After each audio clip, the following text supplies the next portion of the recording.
L'exposition commence dans le monde d'aujourd'hui, dans le monde contemporain, et fonctionne au début à rebours. Donc on va remonter le temps jusqu'à l'Antiquité romane.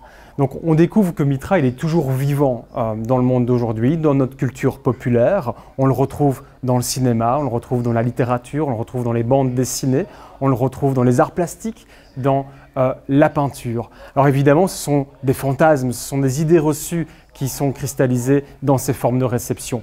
Mitra apparaît comme un dieu oriental, c'est un dieu aimé des soldats, un dieu au culte secret, au culte exclusif, sanglant, et évidemment un grand rival avec l'autre culte émergent à la même époque, le christianisme.